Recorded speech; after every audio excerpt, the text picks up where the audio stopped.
이전 강의에서 오차들이 발생을 하는 종류를 봤고, 그럼 오차들이 발생을 하기 때문에 정확도를 향상시켜야 하는 방법들이 있겠죠. 자, 여기 필기를 한번 해둘 건데 선생님이 공간이 부족해서 선생님이 빈 공간에 해두고 여러분은 143페이지에다가 필기를 좀 해볼게요. 자, GNSS 측량 방법 또는 정확도를 높이기 위한 방법, 결정 방법에는 크게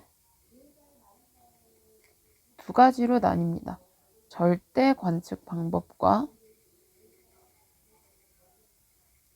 절대가 아닌 상대 관측 방법.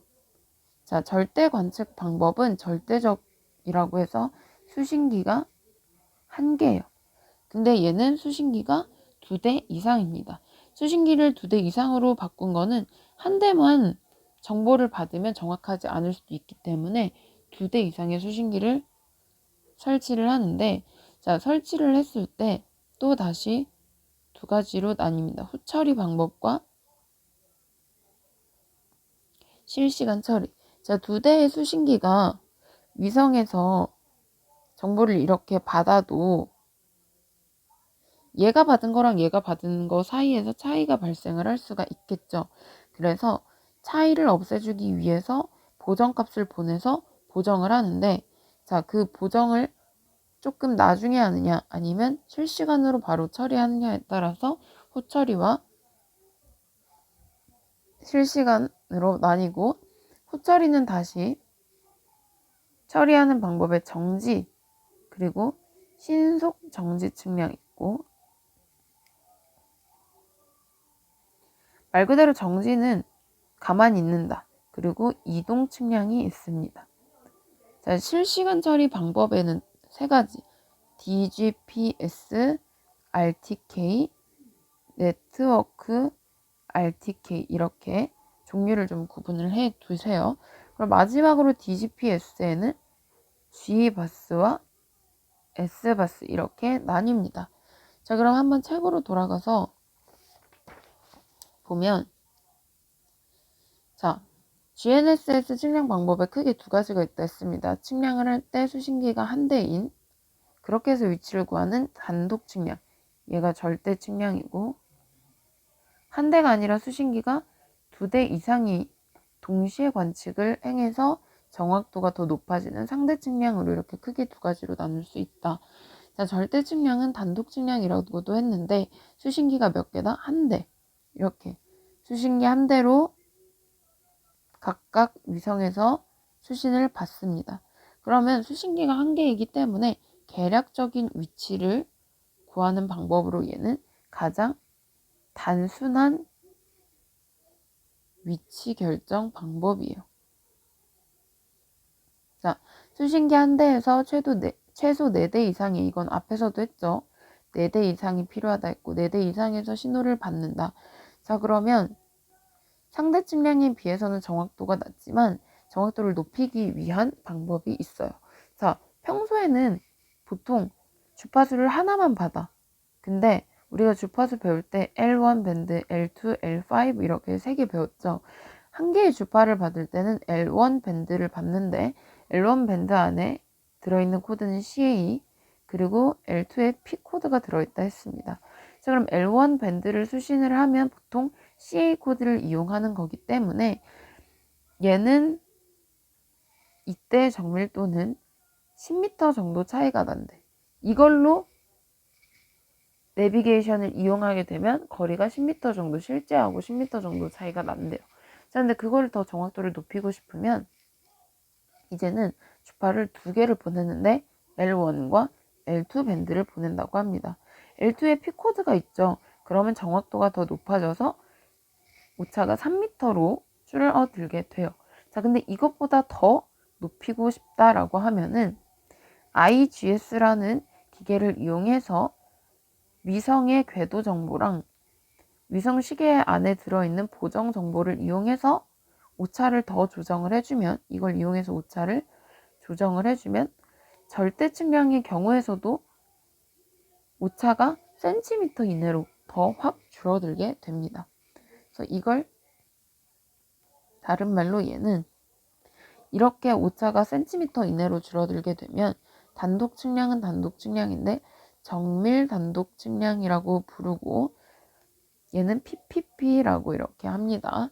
자, 그래서 절대 측량이 정확도가 상대 측량에 비해서는 떨어지지만 이렇게 정확도를 높일 수 있는 방법들도 있다라는 거. 그리고 절대 측량은 수신기가 한 대.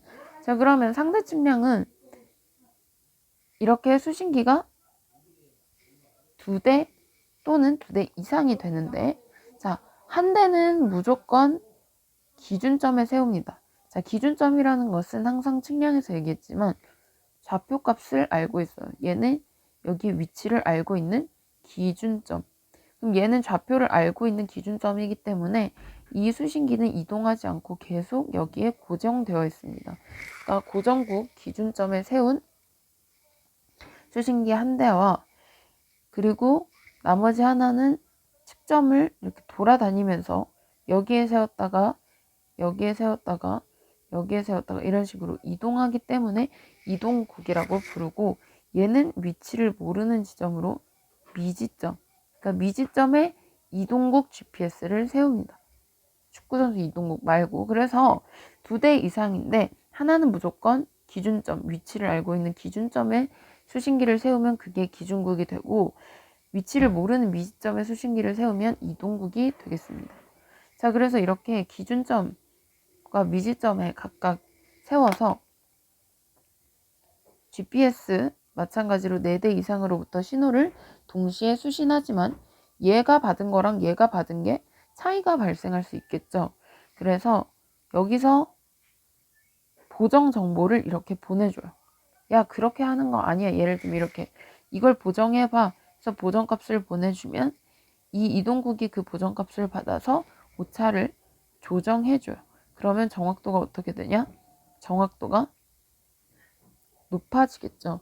자, 근데 오차를 조정하는 방법에 실시간으로 할 건지 사후, 후 처리를 할 건지 크게 2가지로 나누고, 자, 그렇게 해서 보정 정보를 보내주면서 여기 기선 벡터라고 불리는 게 얘네들 사이의 거리거든요. 기선 거리라고도 해. 자, 그러면 얘 좌표 위치를 알고 이 거리를 알면 상대적으로 이 B의 위치를 알아낼 수가 있겠죠. 그래서 기선 거리를 구해서 상대 위치를 구하는 방법이다. 상대 측량에서 중요한 것은 2대 이상의 수신기를 가지고 동시에 수신을 받아가지고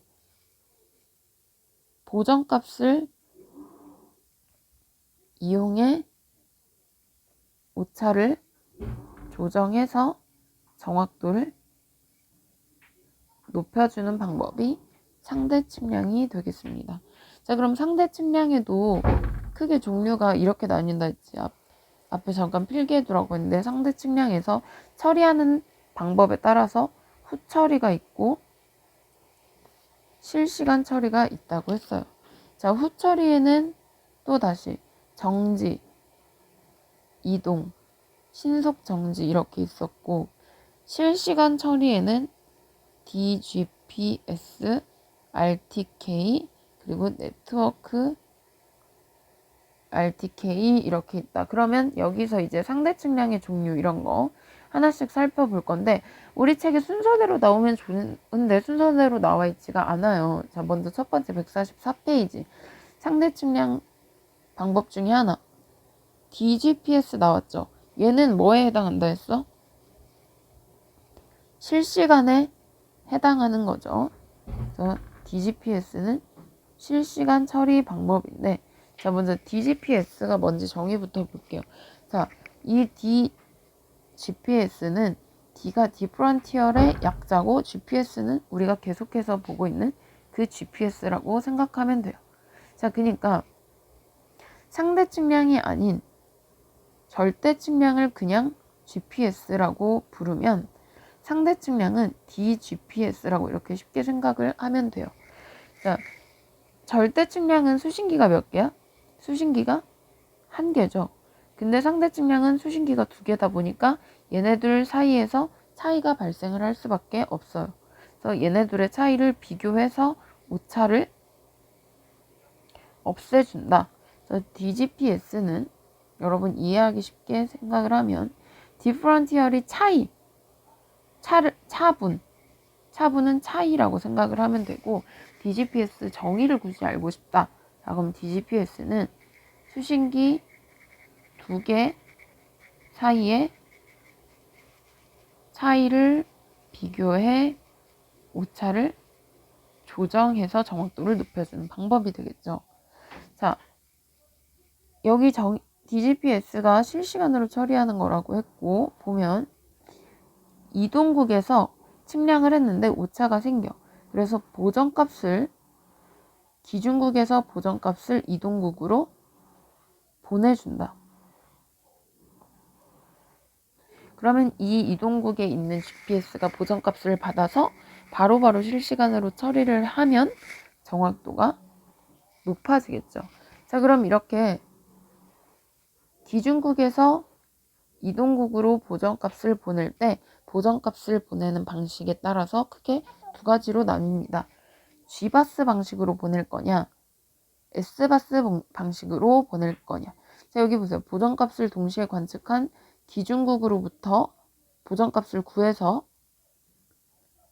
G바스를 통해서 보내는 방법 또는 S바스를 통해서 이동국으로 보정값을 보낸대요. 자, G바스, S바스는 맨 처음에도 나왔는데 뭐라고 했어요? 정확도를 높여주는 방법이라고 꼭 알고 있으라고 했죠. 그래서 이걸 이제 좀 상세하게 보면 G바스는 지상에 있어.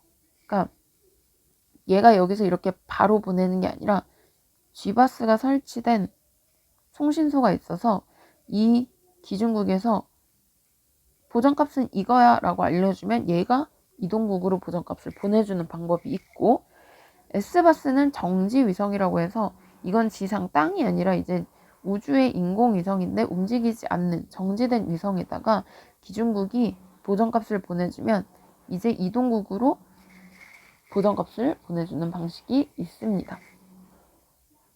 그리고 베컨이라는 거는 G바스 종류 중에 하나고, 그리고 NTRIP는 보정값을 보낼 때 인터넷을 통해서 보낼 수도 있대요. 자, 그래서 DGPS는 보정값을 보내서 얘네 둘 사이의 차이를 실시간으로 없애주는 방법으로 그렇게 해서 정확도를 향상시킵니다. 자, 그러면 상대 측량 다시 볼게요. 상대 측량을 크게 후처리, 실시간 처리했고, 후처리 안에 정지 측량, 신속 정지, 이동 측량, 그리고 실시간에 DGPS, RTK, 네트워크 RTK 이렇게 적어두라고 했었죠. 그래서 우리는 상대 측량 중에서도 실시간으로 처리를 하는 방법 중에 DGPS를 먼저 살펴봤고, 그 다음에 이렇게 순서대로 보면 좋은데 우리 책에는 그 다음에 나와 있는 건 정적과 동적 측량, 즉 후처리 방법에 대해서 나와 있어요. 얘네는 후처리, 좀 시간을 두고 처리를 한다라는 거죠. 자, 그 안에 3개 있다 했습니다. 정지, 말 그대로 정적 같은 얘기예요. 그리고 신속 정지, 이동. 자, 정적이라는 거는 가만히 있는다는 거고, 동적이라는 거는 움직인다라는 건데, 뭐가 가만히 있고 뭐가 움직이냐면, 얘네는 둘 다 상대 측량이기 때문에 기준국이 하나 있고, 움직이지 않는 기준점이 하나 있고, 이동국이 하나 있어요. 근데 이 이동국이 여기에서 다른 점으로 움직일 때까지 시간이 얼마나 걸리냐라는 건데, 정적 측량 같은 경우에는 이 이동국이 보통 30분 정도 한 점에서 머무르고, 동적 측량 같은 경우에는 여기서 다른 점으로 움직일 때 시간이 얼마 안 걸린다, 이렇게 생각을 하면 돼요. 둘 다 이동국이 움직이긴 하는데 정적 측량 같은 경우에는 장시간 약 30분 이상 기다려서 계속해서 정보를 수신한다. 자, 그럼 볼게요. 정적 측량부터 보겠습니다. 얘는 상대 측량이기 때문에 기준점과 미지점 둘 다 있고 수신기를 2대 이상 설치를 하고, 그 측점들에서 4대 이상의 위성으로부터 전파를 수신을 하는데, 여기가 중요하다고 했죠. 정적 측량은 말 그대로 가만히 있으니까 최소 30분 이상 기다리면서 정보를 받아낸다. 그렇게 30분 이상 정보를 받아내서 컴퓨터에서 나중에 정보를 처리를 해서 보내서 기선 벡터가 여기 사이 거리라고 했죠. 이걸 구한다. 그렇게 해서 이동국 미지점의 위치를 알아내는 것이고, 자, 얘는 어디에 사용을 하냐면 얘는 30분 이상 시간을 소요하기 때문에 그만큼 정확도가 높아져요. 그래서 정밀한 측지망을 설치를 하거나 공사를 할 때 기준점을 설치할 때 필요하다. 그래서 얘는 기준점 측량, 더 정확도가 높아야 하는 기준점 측량에서 사용을 하고, 기선장, 기선거리, 기선 벡터가 5km 이상 되면 얘네 둘의 거리가 5km 이상 되면은 전리층에 대한 영향을 많이 받게 돼요. 근데 전리층의 영향을 받아서 걔를 전리층의 영향을 소거하기 위해서 꼭 알아두라고 한 거 뭐였지? 전리층의 영향을 소거하려면 주파수를 2개 이상 보내서 수신해라 했죠. 그래서 기선 거리가 멀어지면 전리층의 영향이 많아지기 때문에 주파수를 2개 이상 보내주라고 했고, 하나 짝이 없는 것도 적어둘게요. 기선 거리가 나왔으니까. 자, 기선 거리가 길어지면 장시간 관측이 필요하다. 자, 그러니까 원래 정지 측량은 좀 오래 가만히 있어서 수신을 하는데 기본 30분이라고 했지. 근데 그 거리가 멀어지면 멀어질수록 시간은 더 많이 필요하다라는 겁니다. 자, 그럼 두 번째 동적 측량은 말 그대로 짧게 움직이는 거야. 아까 몇 분에서 몇 분? 몇 초에서 몇 분 정도로. 자, 그래서 기준국에서 정보를 이동국에 전송을 하는데, 기준국에서 이동국으로 정보를 전송할 때 얘는 어떤 형식으로 보내냐면 RTCM은 라디오를 연결해서 보내는 방식이라고 생각하면 돼요. 그래서 동적 측량은 이동국으로 정보를 보내줄 때 RTCM 형식으로 보내준다. 자, 그러면 기준이 되는 수신기는 하나 있고 우리가 구하고 싶은 점이 엄청 많겠지. 그래서 여기에도 있다가 일로도 옮기고 이렇게 계속 옮기는데 그 옮기는 시간이 몇 분 정도밖에 안 걸린다. 짧게 움직인다 해서 동적 측량입니다. 자, 그렇게 전파를 수신을 하고, 자, 얘네 아까 후처리라고 했는데 여기서 실시간이라는 말은 받은 즉시 바로 처리한다는 얘기예요. 그래서 크게 의미를 두지 말고 그렇게 기선 벡터를 구해서 미지점의 좌표를 구한다. 자, 여기에 하나 구하고 또 일로 이동해서 구하고, 자, 여기서 일로 이동할 때 이동 중에도 항상 계속해서 위성으로부터 전파를 수신해야 된다. 중요하고요. 이렇게 만약에 점이 많을 때는 한 대만 가지고 하긴 어려우니까 구역을 이렇게 나눠서 측점을 분담하면 능률이 더 높아지게 되겠죠.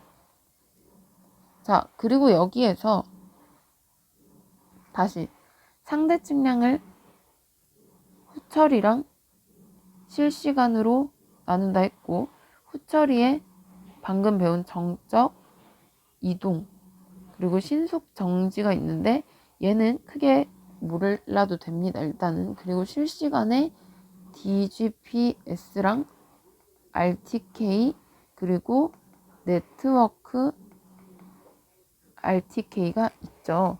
자, 여기서 한번 비교를 해 볼게요.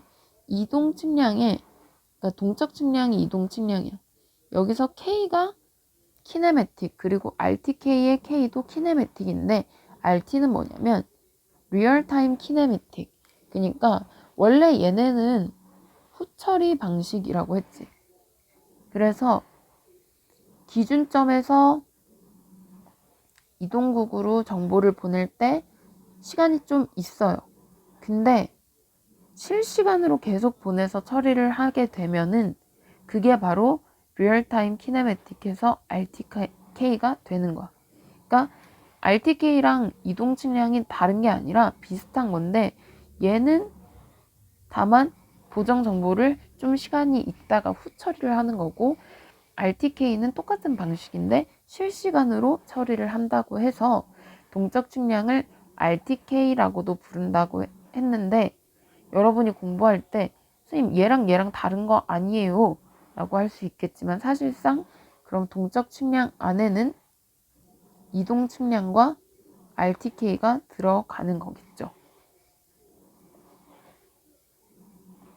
그럼 둘의 차이는 뭐만 있어? 방식은 똑같은데 이동 측량은 나중에 처리하느냐, RTK는 실시간, 리얼타임 계속해서 처리를 하느냐 따라서 나뉘고 그래서 우리 책에는 동적 측량을 RTK라고도 한다라고 표기가 되어 있는 겁니다.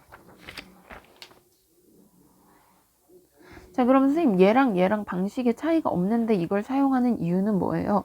실시간으로 처리를 하기 때문에 한 페이지 넘어가서 RTK 측량을 사용하면 실시간으로 처리가 되기 때문에 정확도가 1cm 정도, 그러니까 오차가 1cm 정도밖에 차이가 안 난다라는 겁니다. 이렇게. 그래서 여기 나오죠. 똑같은 방식이긴 한데 얘는 리얼타임, 실시간으로 이렇게 계속해서 정보를 보내준다라는 거. 좀 지저분하지만 지금 정적 측량, 이동 측량, DGPS, RTK까지 받고 네트워크 RTK는 그럼 RTK랑 뭐가 다른 거예요? 라고 이제 차이를 볼 수가 있겠죠. 마지막은 RTK 대 네트워크 RTK가 나왔어. 자, 네트워크 RTK는 뭐냐면 여러분 생각을 한번 해보면 RTK가 여러 개 있다라고 생각을 하면 돼요. 네트워크를 만들어서.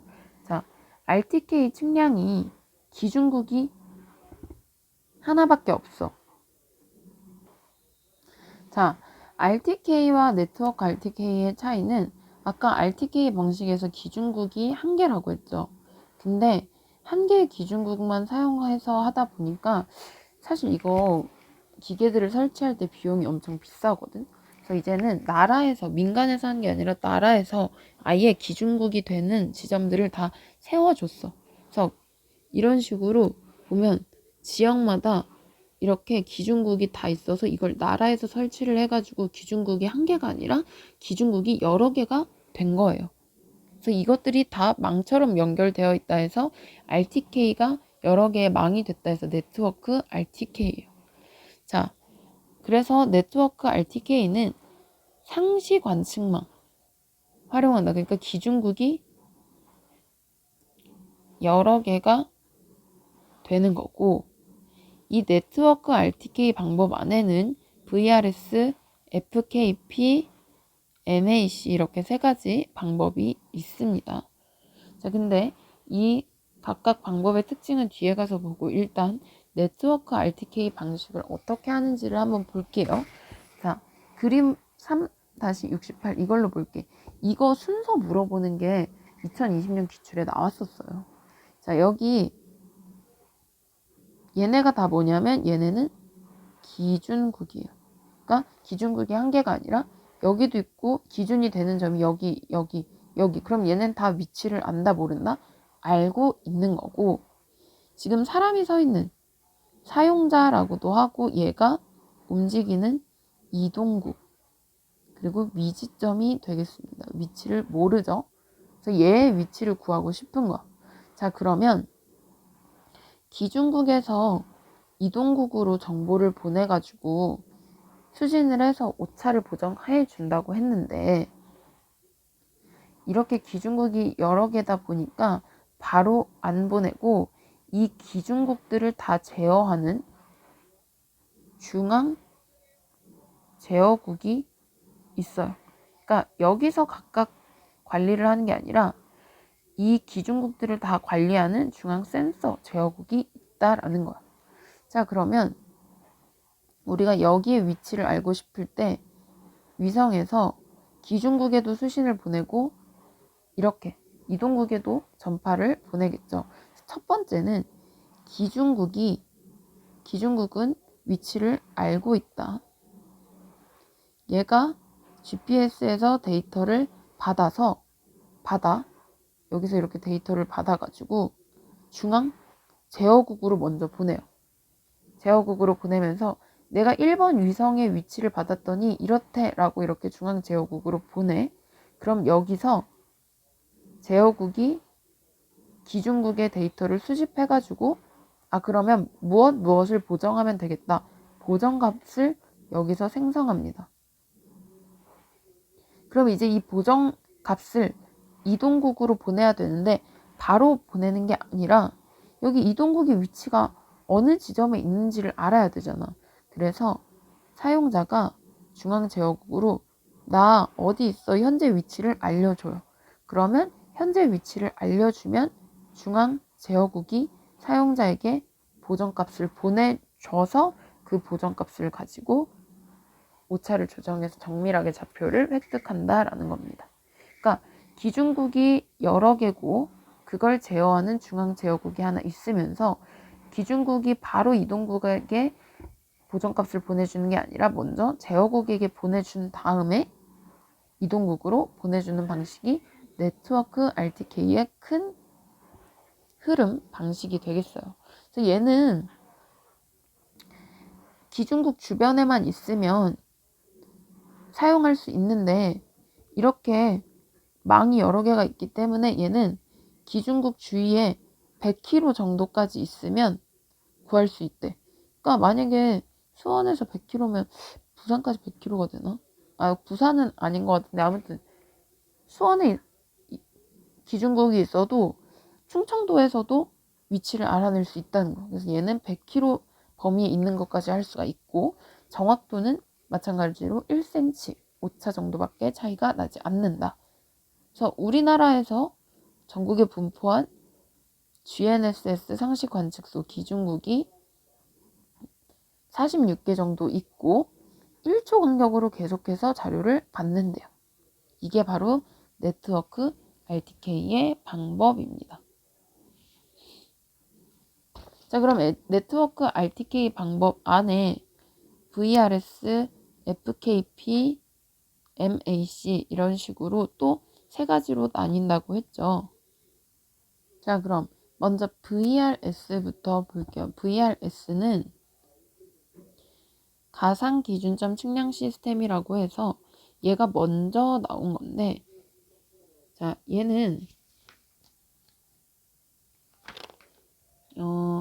가상 기준점 말 그대로 실제 기준점이 아니야. 실제 기준점이 아니기 때문에 VRS는 단점이 하나 있었어요. 이걸 사용할 수 있는 정보를 줄 수 있는 이동국의 수가 제한됐어. 그럼 굳이 이걸 사용하는 의미가 없잖아. 그래서 이제는 사용자 수 제한이 없이 더 발전돼서 나온 게 FKP입니다. 자, 그래서 VRS를 보면 2007년부터 VRS 서비스를 사용을 했는데 얘 단점이 사용자 수에 제한이 있어서 2012년에 FKP 서비스를 시작을 했는데 얘는 제한이 없다.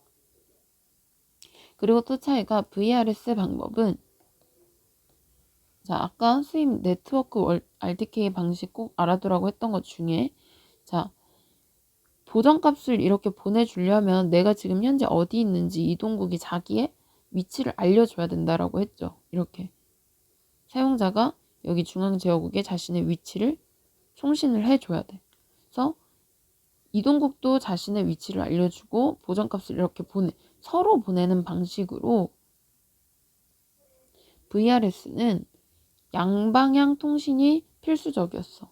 근데 FKP 방법은 양방향이면 둘 다 왔다 갔다 해야 되니까 너무 시간이 오래 걸린다라고 생각을 해서 사용자의 위치를 전송할 필요가 없어졌죠. 한 방향으로만 통신을 해도 가능하다. 그러니까 더 발전을 한 거겠죠.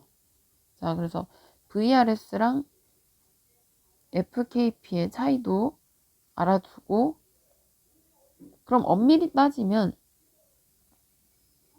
지금 우리 책에 있는 이 그림 같은 경우에는 네트워크 RTK 방식 중에서도 어디에 해당하는 거예요? VRS 방법에 해당하는 거겠죠. 자, 그럼 네트워크 RTK를 사용하는 거는 그냥 RTK 방법에 비해서 범위가 넓은 범위에 사용할 수 있다. 왜냐하면 전국적으로 이렇게 기준국이 다 설치가 되어 있기 때문에. 그리고 RTK 측량 같은 경우에는 아까 비용이 많이 든다고 했죠. 그래서 주파수 2대가 필요하지만 VRS나 FKP, MAC 같은 네트워크 RTK 같은 경우에는 한 대만 있어도 된대. 한 대만 있어도 된대요. 자, 한 대만 있어도 된다. 이 얘기가 무슨 얘기냐? 자, RTK 측량 같은 경우에는 내가 위치를 알아내려면 이것도 내가 가져와야 되고 이것도 내가 가져와야 되고 2대를 측량하려는 사람이 준비를 해야 되는데 얘네가 선생님이 알기로 우리 학교도 들어왔는데 4천만 원이거든요. 그러면은 혼자 8천만 원이 필요해. 근데 우리나라에 이렇게 일단 수신기를 각각 다 지역마다 세워줬어. 그럼 나는 뭐만 있으면 돼? 이거 한 대만 있으면 되잖아. 그래서 한 대만 사용자가 준비를 해도 된다라는 뜻이에요. 자, 그리고 우리나라에서는 이렇게 서울특별시에서 처음으로 가상 기준점 측량 서비스를 하고 있다라는 거. 자, 이렇게 알아두시면 되겠습니다. 자, 그리고 추가적으로 하나 나올 수 있는 부분을 적어두시면요.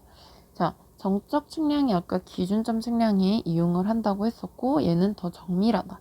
비교적 동적 측량에 비해 정확도가 높다라고 했었고 동적 측량 같은 경우에는 그럼 어디서 사용을 하냐면 얘는 비교적 정확도가 떨어져도 되는, 왜냐하면 계속해서 움직이기 때문에 얘는 지형 측량이나 그리고 현황 측량 같은 데서 사용을 하고 동적 측량은 정적 측량에 비해서는 정확도가 조금 떨어지게 되겠죠. 자, 그리고 아까 DGPS에서 중요한 내용은 얘는 오차를 소거하는 게 중요합니다. 얘네 둘의 차이를 비교를 해서 오차를 소거하고 얘는 특히 뭐를 이용한다라고 했어요? 코드를 이용한다라고 했습니다. 자, 우리 책에는 안 나와 있지만 하나만 좀 적어두도록 하면은 코드를 사용하는 방식과 반송파를 사용하는 방식이 있는데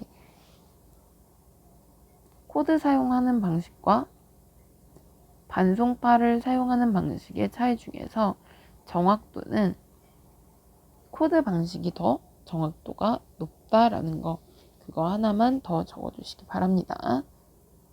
자, 그러면 한번 기출문제를 풀어볼게요. 2020년 문제입니다. 자, 가상 기준점 VRS를 이용한 네트워크 RTK 과정을 순서대로 나열한 것은, 아까 책에 나와 있었지만 한번 우리가 보면은 가상 기준점이라는 거는 기준점이 우리나라에 여러 개 세워져 있었죠. 기준국이 여러 개가 있었고 우리는 위치를 알고자 하는 곳에 이동국을 사용자가 세웁니다.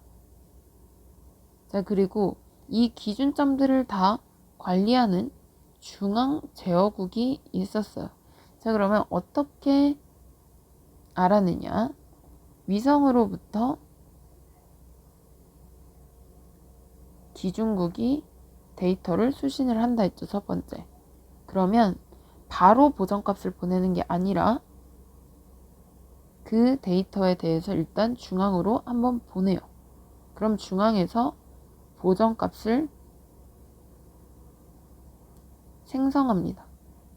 자, 그러면 이 보정값을 사용자에게 바로 보내준다? 아니죠. 먼저 쌍방향으로 하기 위해서는 사용자가 자신의 위치를 알려줘요. 아, 그럼 너가 거기 있어? 그러면 이제 중앙에서 보정값을 보내서 그 보정값을 이용해서 위치를 알아내는 거죠.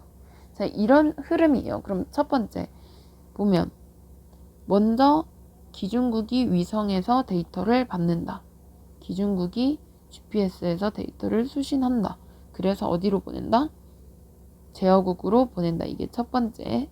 그 다음 두 번째는 여기서 중앙에서 보정값을 우선 생성하게 되겠죠. 그리고 바로 보내는 게 아니라 사용자가 자신의 위치를 어디로 보내준다? 중앙에 보내준다.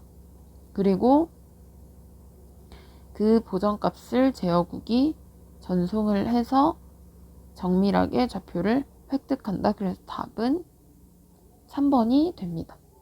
그래서 이 문제는 사실 어려웠을 것 같아요. 제대로 공부를 안 했다라고 하면은. 자, 기능사 문제를 풀어보면 28번 GPS 대안 설명으로 틀린 거. 1점 축이라는 건 기준점, 그러니까 수신기가 한 개란 얘기예요. 얘는 절대 측량 방법을 얘기를 하고 그게 상대 축이보다 정확도가 떨어진다. 맞죠? 동적 축이는 비교적 높은 정확도가 필요하지 않은 지형 측량 맞고, 자 3번 정적 축이는 수초의 짧은 관측 시간, 얘는 최소 30분 이상 걸린다고 했죠. 그래서 틀린 건 3번이고, 자 반송파를 이용하는 경우가 코드 신호를 이용하는 것보다 정확도가 우수하다? 코드를 이용하는 게 더 정확도가? 자, 얘는 맞는 말입니다. 반송파를 이용하는 경우가 코드 신호를 이용하는 것보다 정확도가 우수하다라고 했었죠.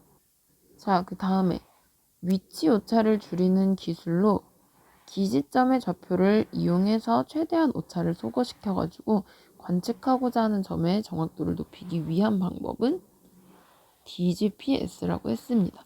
오차 소거시키는 거. 자, 그리고 수신기 한 대고, 그리고 다른 한 점에 고정으로 설치를 한대. 그러니까 미지점, 기지점, 수신기가 2대 이상이야.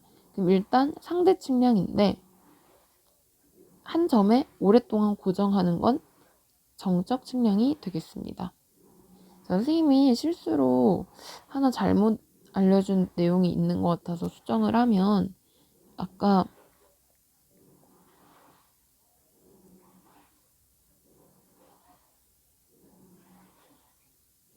144페이지에서 코드를 사용하는 방법에서 아까 코드를 사용하는 방식이 더 정확도가 높다고 했는데 수정을 할게요. 선생님 착각을 했어요. 미안해.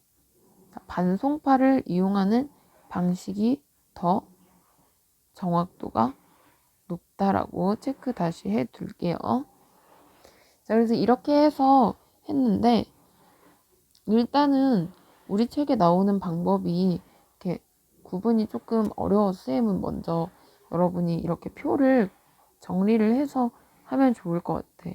절대는 수신기 한 대, 그리고 상대는 후처리냐 실시간 처리냐에 따라 나뉘고, 후처리가 정적, 신속 정적, 이동, 그리고 실시간에 DGPS, RTK, 그리고 네트워크 RTK 있는데, 네트워크 RTK는 그 안에 VRS 방식이 있고 FKP, MAC 방식이 있다고 했죠. DGPS는 어떻게? G바스, S바스. 그리고 RTK랑 이동 측량의 방식은 같은데 차이는 뭐냐? 후로 나중에 처리하냐, 실시간으로 처리하느냐에 따라 다르다고 했습니다.